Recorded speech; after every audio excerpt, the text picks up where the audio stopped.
பிரேமா சொல்றா. யுஎஸ்ஏல வந்து Indian black வந்து ஒருத்தவங்க கிழிச்சு தகாத வார்த்தைகள்ல பேசி அந்த வீடியோ ரொம்ப வைரல் ஆச்சு. அதை நம்ம பார்த்தோம்ல, அதை பத்தி நீங்க டிஸ்கஸ் பண்ணலாம். ஆமா, அது இன்னும் ஒரு படி போய் சுத்தி நின்று எல்லாரும் கை தட்டி ஆரவாரம் செஞ்சிருந்தாங்க.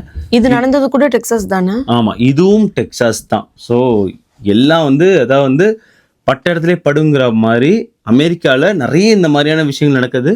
டெக்சாஸை ஒட்டியே நடந்துட்டு இருக்கு. ஸோ இது ரொம்ப இம்பார்ட்டண்டான ஒரு வீடியோவாக இருக்க போது. நம்மளால என்ன திருத்த முடியும்? நம்மளால எல்லாத்தையும் திருத்த முடியாது. சில விஷயங்கள் நம்ம கைக்குள்ள இருக்குல்ல, நம்ம கரெக்ட் பண்ணிக்கலாம்.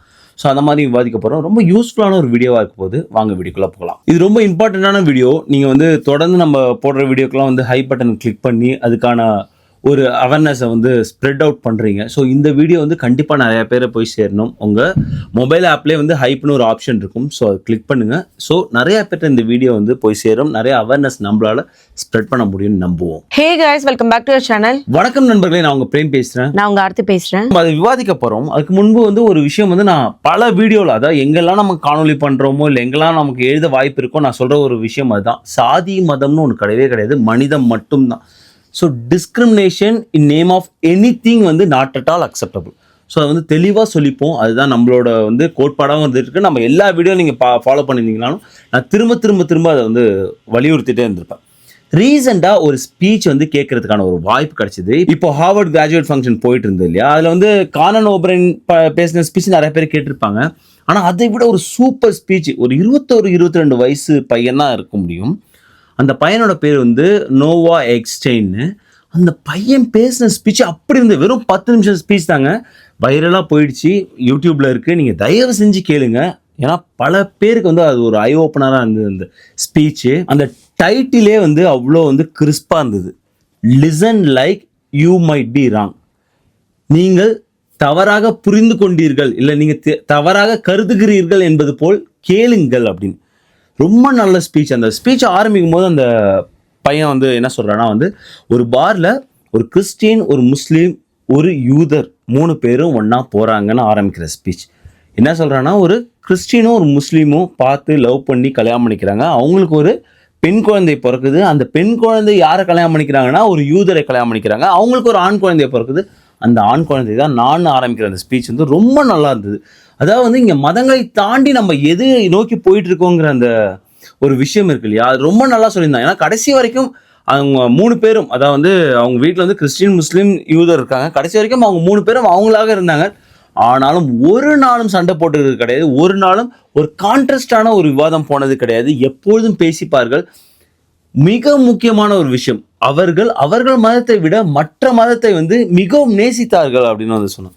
கண்டிப்பாக நீங்கள் எல்லாருமே கேட்க வேண்டிய ஒரு ஸ்பீச். ஏன்னா இது காலத்தோட கட்டாயமாக இருக்குன்னு நினைக்கிறேன். ஏன்னா நிறைய ஒரு பக்கம் ஹேட் ஸ்பீச்லாம் போயிட்டு இருக்கும்போது இந்த மாதிரியான ஒரு குரல்களும் இந்த மாதிரியான ஒரு சிந்தனையும் ரொம்ப அவசியம். அதுவும் ஒரு 21 வயசு பையன்ட்டு வரும்போது பரவாயில்ல, அடுத்த ஜென்ரேஷன் ஒரு நல்ல முன்னெடுப்புகள் எடுத்துக்கொண்டு போகிறார்கள் அப்படிங்கிற ஒரு நம்பிக்கை கிடைக்கிறது.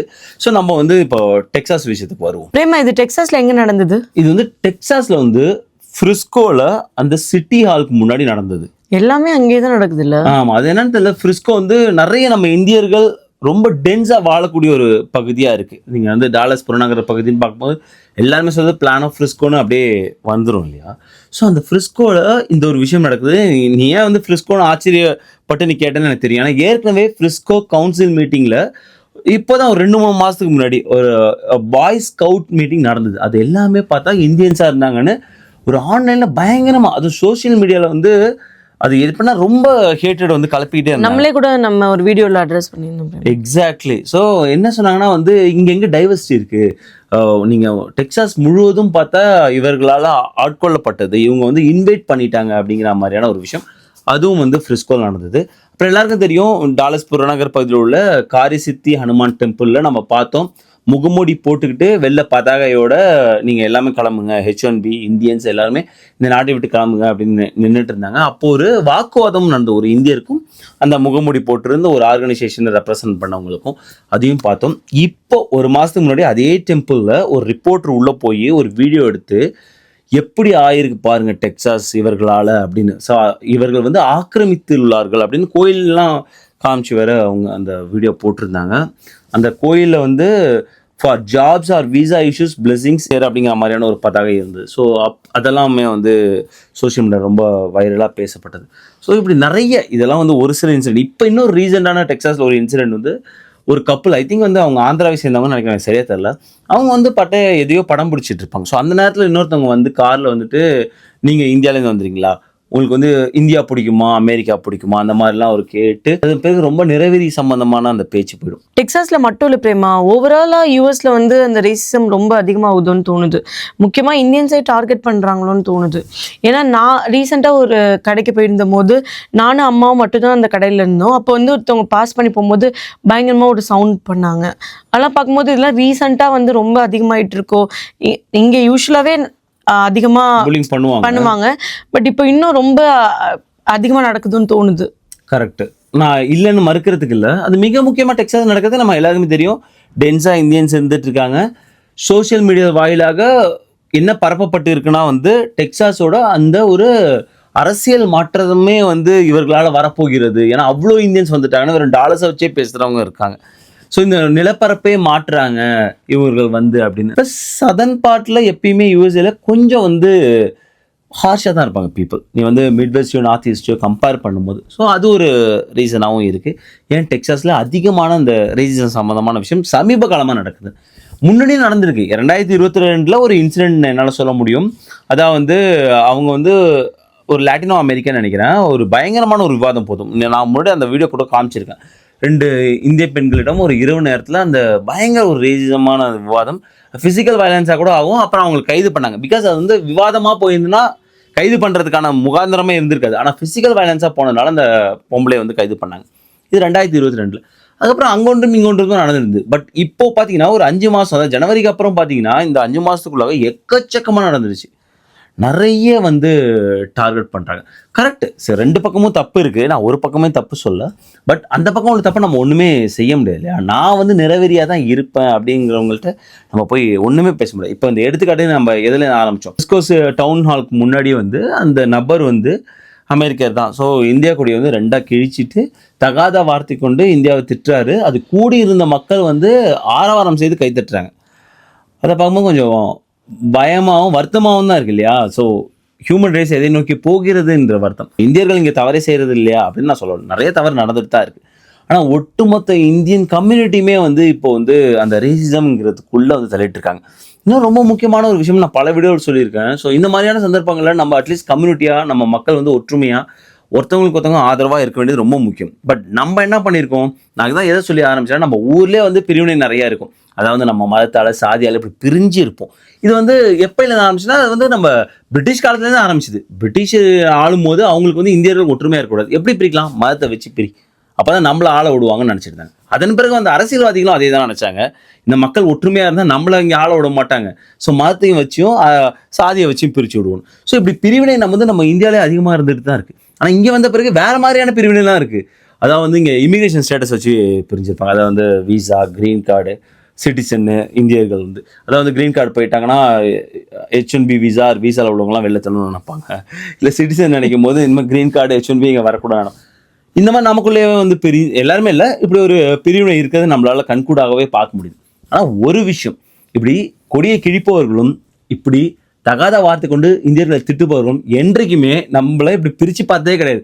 அவர்கள் ஒட்டுமொத்தமாகவே நிறத்தை வைத்து இந்தியர்களாக பார்க்கிறார்கள். ஒட்டுமொத்தமாகவே இந்தியர்களை இங்கே இருக்க வேண்டாம், வெளியே போகுங்கள் அப்படின்னு தான் சொல்கிறாங்க தவிர. ஸோ அதனால் வந்து அந்த ஒரு ஒற்றுமை நமக்குள்ளே வேணும் அப்படிங்கிறது ரொம்ப முக்கியம். பிரேமா, இதுக்கு வந்து கேஸ்லாம் போட மாட்டாங்களா? இதெல்லாம் தப்பு இல்லையா? கோர்ட்டில் கேஸ் போகுமா? நல்ல கேள்வி. ஆக்சுவலாக இங்கே வந்து அமெரிக்காவை பொறுத்த வரைக்கும் ஃபர்ஸ்ட் அமெண்ட்மெண்ட் கொடுத்துட்டு இருக்க ஃப்ரீடம் வந்து ரொம்ப பெருசு. அதாவது ஃபர்ஸ்ட் அமெண்ட்மெண்ட்டில் உங்களுக்கு வந்து freedom of speech, freedom of action இருக்குது. இப்போ வந்து கொடியை கிழிச்சிருக்கு நம்ம சொல்கிறோம் இல்லையா, இது வந்து இந்திய கொடி. அமெரிக்காவை பொறுத்த வரைக்கும் இது இன்னொரு நாட்டோட கொடியை இங்கே வந்து கிழிக்கிறாங்க. 1989 அமெரிக்கா கொடியை எரித்த வழக்கு வந்து சுப்ரீம் கோர்ட்டில் போகுது. அதாவது அமெரிக்காக்குள்ளே அமெரிக்கா கொடியை எரித்த வழக்கு வந்து போகுது. அப்போ சுப்ரீம் கோர்ட் அந்த ஆக்ஷன் என்ன சொல்கிறாங்கன்னா, இது இவர்களுக்கு அமெரிக்க அரசியலமைப்பு சட்டம் கொடுத்துருக்க அந்த ஒரு உரிமை, அதான் ஃபர்ஸ்ட் அமெண்ட்மெண்ட் கொடுத்துருக்க அந்த ஒரு ரைட்டு. ஸோ அதனால் அது செய்தது தவறாக கருத்தில் கொள்ள முடியாதுங்கிற மாதிரியான தீர்ப்பு. அப்படி பார்க்கும்போது இதுக்கு ஒரு வேளை போனாலுமே அது வந்து நிற்குமா என்னன்னு நமக்கு தெரியாது. ஸோ அட்டானி தான் சரியான ஆன்சர் சொல்ல முடியும். பட் தெரியாது அவர் ஜெயிலுக்கு போகணுமா என்னங்கிறதுலாம் ஒரு விவாதம் கிடையாது. பட் அந்த ஒரு கருத்தியல் வந்து பரப்பப்படுது பாரு, அதுதான் பயமா இருக்கு. அந்த வீடியோஸ்லாம் பார்க்கும்போது ரொம்ப ஒரு நம்ம எங்க இருக்கோம் அந்த ஒரு பதட்டம் கிரியேட் ஆகுது பிரேமா. இந்த மாதிரி ரிலீஸ் ஆகிற ஒரு வீடியோ பார்த்தாலுமே ஏதோ ஒரு விதமான பயம், நாளைக்கு வெளியில போனால் நம்மளுக்கு நடக்கிற இன்சிடென்ட் எல்லாத்தையும் ஒரு மாதிரி ரிலேட் பண்ணிட்டு ரொம்ப பேனிக்கா இருக்கிற மாதிரி இருக்கு. டெக்சாஸ்ல ஒரு யூடியூபர் வந்து சும்மா போய் பீப்புளை வீடியோ எடுத்து அதுக்கு கீழே வர கமெண்ட்ஸ் எல்லாம் பார்த்தா எல்லாரும் இந்தியன்ஸே டார்கெட் பண்ற மாதிரி இருக்கு. ஏன்னா அவங்க போடுற ஒரு வீடியோவும் இந்தியன்ஸை டார்கெட் பண்ணியே இருக்கிறதுனால கமெண்ட்ஸ் ஓவராலாக அது ரொம்ப ஸ்ப்ரெட் ஆகுற மாதிரி இருக்கு. ஆக்சுவலாக இப்போ ஒரு யூடியூபர் இல்லை, இன்னும் நிறைய பேர் இந்த மாதிரி வந்து அந்த வீடியோஸ் வைரல் ஆனாலும் அதே மாதிரி நிறைய பேர் வந்து வீடியோ போட்டுட்ருக்காங்க. ஸோ அவர்களை எல்லாமே தடுக்க முடியாது. நான் நினைக்கிறேன்னா இது வந்து கண்டிப்பாக இது வந்து ஒரு பீக் அடைஞ்சிட்டு அதன் பிறகு வந்து கொஞ்சம் கீழே இறங்கும்னு நினைக்கிறேன். பட் நம்ம சைடில் இந்தியர்கள் என்னெல்லாம் பண்ணக்கூடாதுன்னு சில விஷயம் இருக்கு இல்லையா. நான் அடிக்கடி சொல்கிறது, எந்த இடத்துலையும் போய் ஓவர் க்ரௌட் நிறைய பேர் இருக்காங்க, அந்த ஒரு சிட்டியில் நிறைய இந்தியன்ஸ் இருக்காங்கன்னு நிறைய பேர் போகிறாங்க பார்த்தியா. ஸோ அது ஒரு பிரச்சனையாக போயிடும். இன்னும் ரொம்ப முக்கியமான ஒரு விஷயம், நான் வந்து ப்ளூமர்கில் படித்தேன் இன்றைக்கி. என்னன்னா வந்து ஒரு ஆர்டிக்கல் சொல்லியிருக்காங்க. என்ன ஆர்டிக்கல்னால் வந்து மிக முக்கியமாக டாலர்ஸ் அந்த புறநகர் பகுதிகளில் ரியல் எஸ்டேட் குறைஞ்சதுக்கு மிக முக்கியமான ஒரு காரணமாக சொல்கிறது H1Bல கொண்டு வரப்பட்ட அந்த டைட்னிங் ரூல்ஸ் அப்படிங்கிறாங்க. ஸோ ஏதோ ஒரு விஷயம் அங்கே இந்தியர்களால் ஒரு இம்பேக்ட் ஆகிருக்கு. அது வந்து லோக்கல்ஸ்க்கு மிகப்பெரிய ஒரு அதிர்வலைகளை இல்லை லோக்கல்ஸ்க்கு ஒரு கோவத்தை உண்டாக்கியிருக்கு. ஆப்வியஸாக இதெல்லாம் மறைக்க முடியாது இல்லையா. ஸோ இதை மாதிரி நிறைய ஆர்டிகல்ஸ் வரும். ஏன் வந்து இங்கே வந்து ரியல் எஸ்டேட் அதிகமாச்சு, அவங்க ஒரு அனாலிசிஸ் போடுவாங்க. அப்போ வரும் ஓகே நிறைய இந்தியர்கள் வாங்குறாங்க, இந்தியர்கள் ஏன் இங்கே நிறையா வராங்க ஆப்வியஸாக பார்க்கும்போது ஓகே நிறைய விசா ஸ்டேட்டஸில் க்ரீன் கார்டில் இந்த மாதிரி இந்த ரவுட்டில் நிறைய பேர் வந்து இங்கே விலை ஏற்றிட்டு இருக்காங்க அப்படின்னு. அப்போ இந்தியர்களால் விலையேறும் போது அப்போ இந்தியர்கள் மேலான ஒரு கோபம் இல்லையா. நம்ம இயல்பாகவே நீ யோசிச்சு பாரு, இந்தியர்கள் கம்பேர் பண்ணும்போது சீனா மக்கள் இங்கே அதிகம், அவங்க தான் அதிகம். ஆனால் அவர்கள் மேல் இவ்வளோ கோபம் இல்லாது இந்தியர்கள் மேல் மட்டும் ஏன் இவ்வளோ பெரிய கோபம், அது கேட்க வேண்டிய ஒரு கேள்வியாக இருக்குது இல்லையா. சைனா டவுன் இங்கே எங்கே பார்த்தாலும் பார்க்குறோம் இல்லையா. அந்த மக்கள் வந்து நிறைய டென்ஸாக வாழக்கூடிய ஒரு விஷயம் பார்க்கணும். கவர்மெண்ட்டு பார்க்கும்போது யுஎஸ்ஏ இந்தியா வந்து கொஞ்சம் இணக்கமாக இருக்கிற மாதிரி இருக்கும். யுஎஸ்ஏ சைனா தான் ஆப்போசிட்டில் நிற்பாங்க. ஆனால் இங்கே மக்களுக்கு வந்து இந்தியர்கள் மேலான அதிக வன்மமும் கோபமும் இருக்குது சீனா மக்களை காட்டிலும் அப்படின்னு. ஸோ நம்ம இந்த நேரத்தில் ரொம்ப ரொம்ப முக்கியமாக எதெல்லாம் செய்யக்கூடாதோ அதெல்லாம் செய்யக்கூடாது. நான் பல விட சொல்கிறேன், இந்த ஷோ ஆஃப்ங்கிற ஒரு விஷயம், அதாவது நம்ம இந்த விழாக்கள் அது ரொம்ப முக்கியம். ஃபெஸ்டிவலாக நம்ம கொஞ்சம் வந்து ரொம்ப நாய்ஸ் மேக் பண்ணாமல் நம்ம கோயிலுக்குள்ளே கொண்டாடிக்கலாம், ஒரு ஹாலுக்குள்ளே கொண்டாடிக்கலாம், எவ்வளோ வேணால் கத்தி அதுக்குள்ளே கொண்டாடிக்கலாம், வெளியில் காட்ட வேணாமே அப்படிங்கிறது என்னோட எண்ணமாக இருக்குது. இந்த மாதிரி எங்கெங்கெல்லாம் நம்மளால் கரெக்ட் பண்ண முடியுமோ அந்தந்த இடத்துலலாம் கரெக்ட் பண்ணணும். இந்த ஹோலி பண்டிகை தெருவில் கொண்டாடுறதா இருக்கட்டும், பிள்ளையார் சேர்த்து வந்தாலே எனக்கு பயமாக இருக்குது இல்லையா. அது வந்து நம்ம அது பிள்ளையார் எடுத்துகிட்டு ஊர்வலம் இங்கே போகிறது வந்து எப்படி அவர்கள் பார்ப்பார்கள்ங்கிறது தான் இருக்குது. நமக்கு நம்மளோட நம்பிக்கை, மத நம்பிக்கை அதெல்லாம் வேறு விஷயம். பட் நம்ம எந்த நாட்டில் இருக்கோம், அந்த நாடு என்ன மக்கள் ஃபாலோ பண்ணுறாங்க, மிக முக்கியமாக இப்போ அரசியல் சூழ்நிலை எப்படி இருந்துகிட்ருக்கு, மக்களோட எண்ணம் என்னவா இருக்குது, இதெல்லாம் வந்து பார்க்க வேண்டியது ரொம்ப ரொம்ப முக்கியமாக இருக்குது. ஸோ இந்த மாதிரி நம்ம கரெக்ட் பண்ணக்கூடிய நிறையா விஷயங்கள் இருக்குது, அதெல்லாம் கரெக்ட் பண்ணிக்கணும்னு நான் வந்து நினைக்கிறேன். இப்போ நிறைய விஷயம் வந்து போயிட்டுருக்கு இந்தியாவுக்கும் அமெரிக்காவும் நம்ம பார்க்குறோம். மிக முக்கியமாக ட்ரேட் டீல் அண்ட் டேரிஃப், அதை பார்க்கும்போது ஒரு சுமூகமான ஒரு கட்டத்தை எட்டியிருக்கிற மாதிரி வந்து இப்போ தோற்றம் அளிக்குது. செக்ரட்டரி மார்க்கோ ரூபியோ வந்து இந்தியா விசிட் பண்ணியிருந்தாங்க. ஸோ அங்கே நிறைய பேச்சுவார்த்தை போயிட்டு இருந்து, ஈவன் வந்து ட்ரம்ப்பும் பிரைம் மினிஸ்டர் மோடியும் பேசியிருக்காங்க. அண்ட் நல்ல சுமூகமான பேச்சுவார்த்தை இருந்தால் பிரசிடென்ட் ட்ரம்ப் சொல்லியிருக்காங்க. ஸோ இந்த மாதிரி ஒரு அரசியல் சார்ந்துமே வந்து ஒரு சுமூகமாக போயிட்டுருக்கு. ஆனால் அதை தாண்டி தான் நம்ம பார்க்கணும் இங்கே என்ன வந்து நிலப்பரப்பில் நிலவிட்டு இருக்கு அப்படின்னு.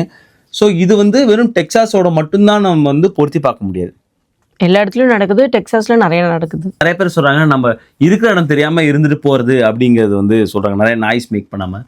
ஈவன் சில இடங்களில் வந்து வாண்டடாக ஷோ அப் பண்ணுறதெல்லாம் இல்லாமல். அது மட்டும் இல்லை பிரேமா, அவங்களோட ஆப்போசிட்ல நம்மளுக்கு ஆப்போசிட்ல வரவங்களோட அவங்க மைண்ட் செட்டும் நம்ம யாரை பற்றி எதுவும் சொல்லக்கூடாதுன்ற ஒரு இது இருக்கணும்ல. ஈஸியாக கமெண்ட் பாஸ் பண்ணிட்டு போயிடுறாங்க, அந்த மாதிரிலாம் நடக்குது நிறையா. ஆள் மனசில் எப்பயுமே இருந்துட்டு தான் இருக்கும் இல்லையா, ஏதோ ஒரு நிறைவேறியோ ஏதோ ஒரு விஷயம் இருந்துட்டு தான் இருக்கும். ஸோ சூழ்நிலை தனக்கு சாதகமாக இருக்கும்போது அந்த ஆள் மனசில் உள்ள வன்மம் வந்து பெருசாக வெடித்து வெளில வரும் இல்லையா. இது வந்து நமக்கான ஒரு நேரம், நம்ம அதை காட்டுவோம் அப்படிங்கிறது. ஸோ இதை வந்து எழுத வந்து சொல்கிறவங்கள்ட்ட நம்ம போய் சண்டைக்கு போக முடியாது, ஒரு விவாதமும் பண்ண முடியாது.